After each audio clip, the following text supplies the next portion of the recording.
बाद संसद के मानसून सत्र की जहां हंगामा थमने का नाम नहीं ले रहा है, विपक्ष लगातार सरकार के खिलाफ आक्रामक तेवर अपनाए हुए और सबसे ज्यादा बड़ा सवाल चढ़ावा चोरी और छात्र आंदोलन के दौरान पुलिस एक्शन को लेकर है, जिसे लेकर आज भी संसद में जबरदस्त उबाल देखा जा सकता है।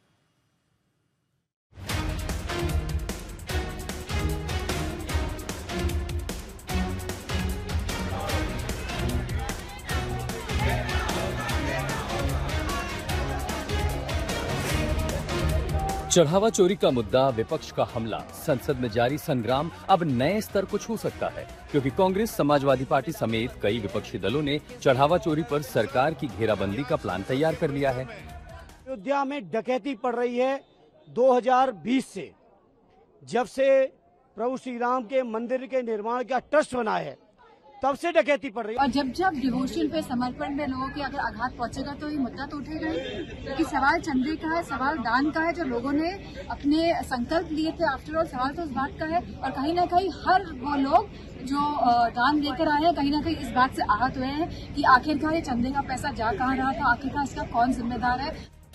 यूं तो चढ़ावा चोरी का मुद्दा पहले से ही विपक्ष के टॉप एजेंडे में था।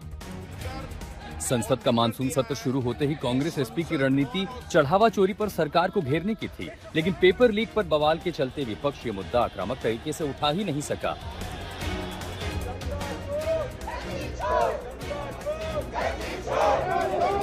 फिर पप्पू यादव के विरोध प्रदर्शन और उन पर हमले को लेकर नया ही बवाल छिड़ गया। सनातन की रक्षा और इस भारत के 100 करोड़ के आस्था के लिए हम 1 लाख बार कुर्बान हो, जितना बार इसको मारना हो और जितना केस दर्ज करना हो करो।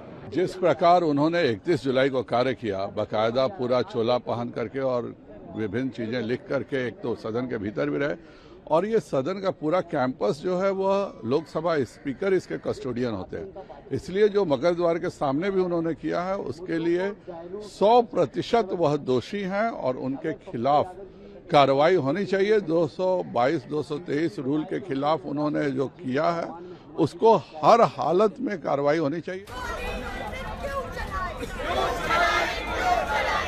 सिर्फ चढ़ावा चोरी का मुद्दा नहीं, छात्रों पर हुए पुलिस एक्शन को लेकर भी संसद में भारी हंगामे के आसार हैं।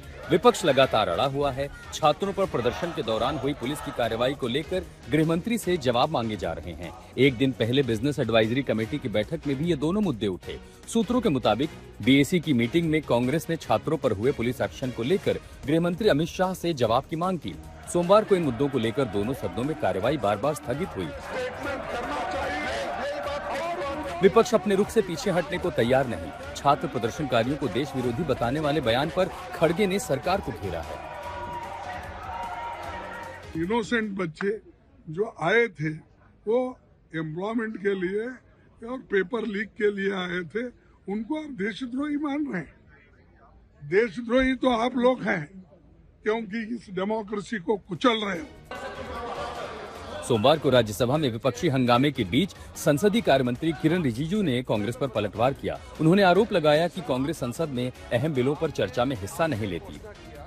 इतना इम्पोर्टेंट बिल्स आया है वो हिस्सा नहीं ले रहे, तो बाहर जाके कहते हैं कि बोलने के लिए मौका नहीं मिलता है। हम तो चाहते हैं कि इम्पोर्टेंट बिल्स पे सब सांसद बोलना चाहिए। मैंने खड़गे जी को भी बोला कि अपने कांग्रेस एमपीओ को थोड़ा समझाई है, कम से कम बिल में हिस्सा तो ले, लेकिन खड़गे जी भी अपना कांग्रेस एमपीओ को समझा नहीं पाया, उनका व्यवहार बहुत खराब था।